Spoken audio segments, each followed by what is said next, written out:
Сухой или с мокротой, с болью в горле или температурой, хронической или временной. Кашель всегда приносит много дискомфорта и мешает повседневной деятельности. Он часто сопровождается бессонными ночами, болями в животе и даже недержанием мочи. Кашель – это тот незваный гость, который отказывается уходить даже после того, как болезнь, вызвавшая его, уже давно прошла. Что же такое кашель, что на самом деле его вызывает и какие разновидности бывают? Есть ли отличия в способах лечения каждого вида кашля? И я, провизор Дядя Бен, помогу в этом видео сегодня разобраться. С тебя лайк, подписка и комментарий. Поехали! Пожалуй, не существует в мире человека, который бы не знал, что такое кашель. Известно, что его появление связано с рядом заболеваний, например, простудных, респираторных, сердечно-сосудистых и аллергических. Некоторые люди, особенно заядлые курильщики, привыкли жить с этим надоедливым симптомом и даже не обращать на него никакого внимания. Кашель – это естественный и важный рефлекторный механизм человеческого организма, который направлен на очистку дыхательных органов от раздражителей, например, пыли, дыма, инородного тела, слизи, чужеродных микроорганизмов и частичек пищи. Но есть и обратная сторона этого рефлекса, и он способствует распространению микроорганизмов в окружающей среде и является одним из главных путей возникновения массовых инфекционных заболеваний. Это особенно важно понимать в наше время, когда весь мир охватила пандемия COVID-19. Процесс кашля состоит из нескольких этапов.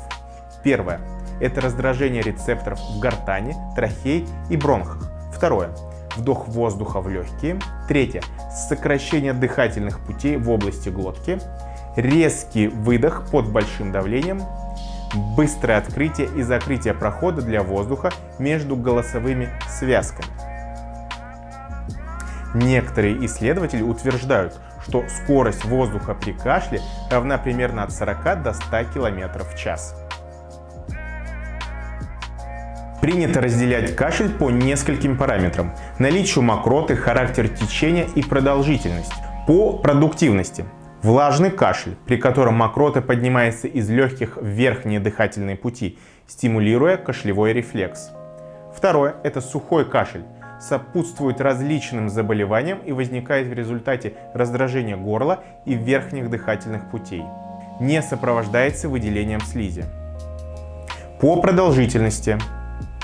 Острый возникает в результате респираторного заболевания, длится менее 3 недель. Хронический, если длится более 3 недель или вызван вследствие курения, как побочный эффект от приема определенных лекарств. В результате желудочного рефлюкса, когда кислота поднимается из желудка в пищевод, или насморка, когда носовая слизь стекает по стенке носоглотки. По периодичности. Есть постоянный, который сопровождает хроническое заболевание органов дыхания, может усиливаться и ослаблять в различные периоды времени. Есть периодический, временный.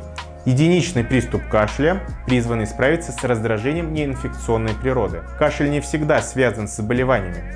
Он является естественным явлением для организма, чтобы периодически очищать дыхательные пути от загрязнений. В этом случае кашель называют физиологическим. Сухой кашель, такой вид кашлевого рефлекса, является ответом на раздражитель в дыхательных путях и носит название непродуктивный.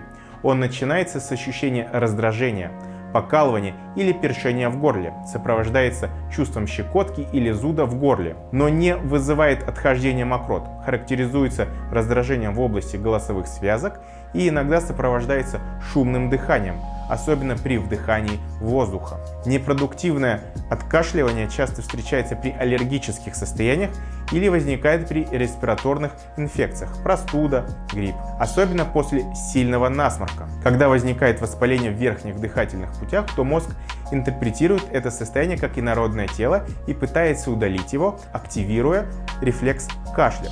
Хронический сухой кашель может появляться как побочный эффект от приема различных лекарств, особенно используемых для снижения артериального давления. Такой навязчивый и частый рефлекс не приносит чувства облегчения заболевшему человеку и не способствует выздоровлению, поскольку не удаляет из организма продукты воспалительного процесса. Есть еще влажный кашель, другое его название – продуктивный. Вызван такой вид кашлевого рефлекса скоплением слизи в горле или дыхательных путях. Вязкие мокроты стимулируют кашлевой рефлекс, а рефлекторное сокращение поднимает их вверх к полости рта. Так мокроты поднимаются из легких в верхние дыхательные пути и удаляются, способствуя выздоровлению. Поэтому подавлять такой рефлекс не следует. К сожалению, такой кашель возникает в основном в положении лежа, следовательно, чаще встречается в ночное время.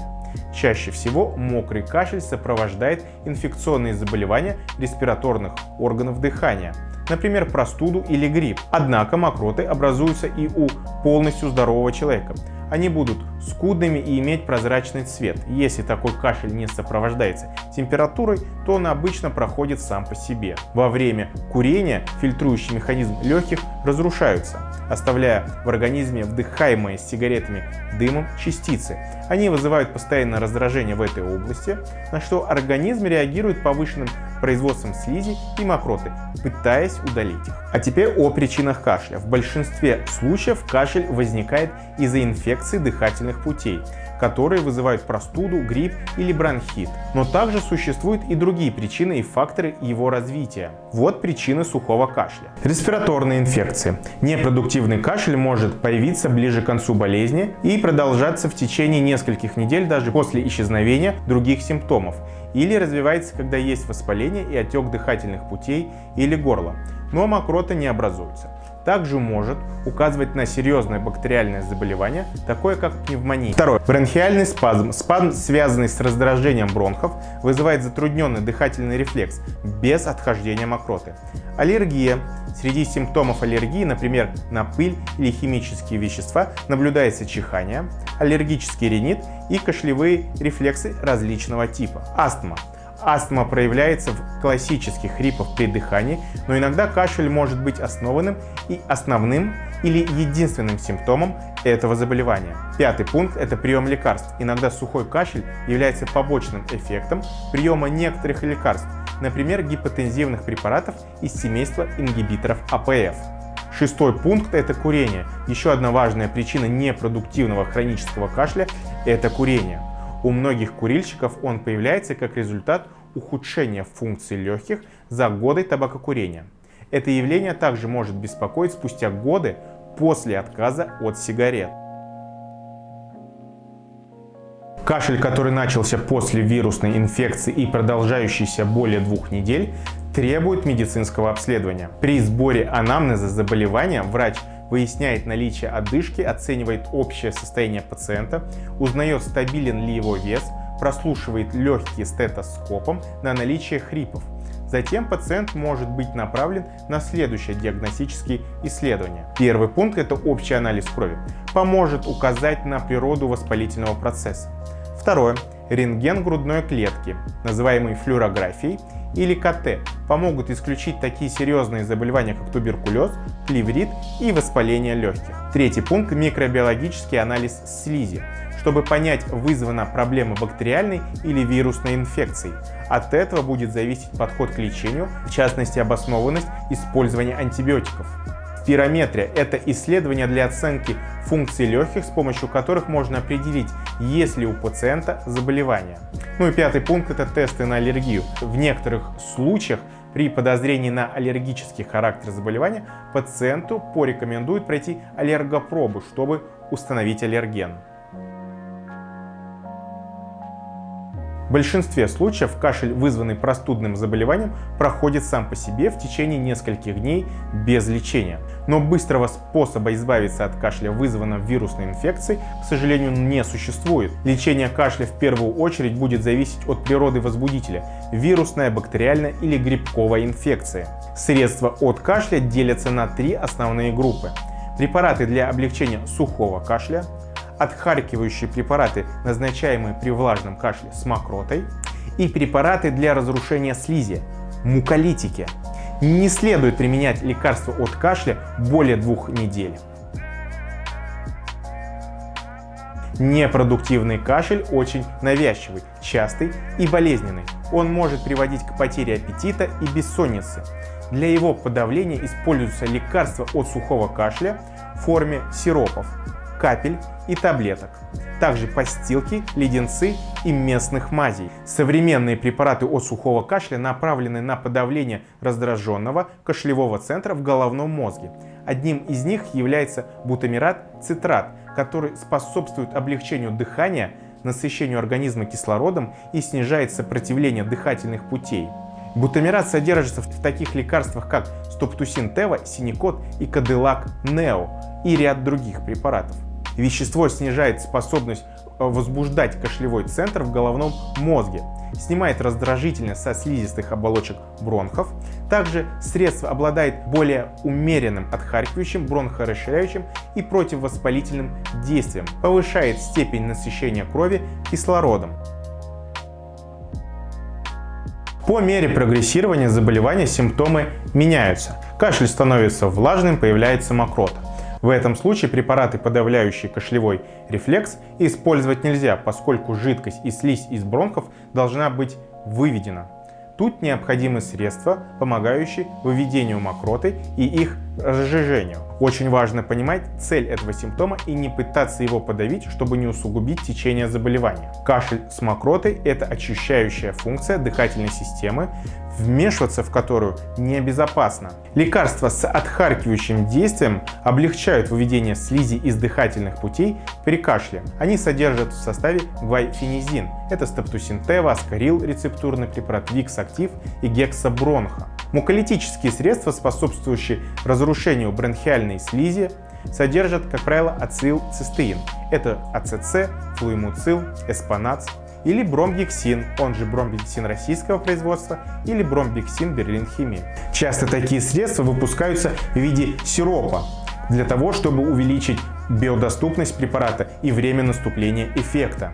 Ацетилцистеин – это муколитическое отхаркивающее средство, применяющееся для разжижения мокроты при заболеваниях дыхательной системы. Ацетилцистеин является производным природной аминокислоты цистеина, N-ацетил-L-цистеин, обладает выраженным муколитическим действием и относится к классу прямых муколитиков. Также для себя выделяю сиропы и таблетки на основе карбоцистеина. Это либексин, флюдитек, бронхобоз и флуифорт. Карбоцистеин также является муколитиком. Если не вдаваться в подробности фармакологию и сказать коротко и ясно, карбоцистеин блестяще выводит застоялую мокроту как из легких, так и из носовых пазух. Более эффективными считаются препараты, в которых содержится комбинация отхаркивающих активных веществ и муколитиков. Одни из них уменьшают вязкость мокрот, а другие помогают удалению из дыхательной системы. Большинство таких препаратов можно купить в аптеке без рецепта. При кашле с мокротой рекомендуется использовать холодный увлажнитель воздуха, повышающий уровень влажности в помещении и способствующий размягчению мокроты. Самое главное, антибиотики не подходят для лечения кашля, поскольку они эффективны только против бактериальной инфекции, в то время как природа кашля чаще всего вирусная. Лечение антибиотиками требуется только в случае возникновения вторичной инфекции, например, при развитии пневмонии. Здоровье бесценно. Берегите себя. Ваш провизор дядя Бен с любовью и заботой.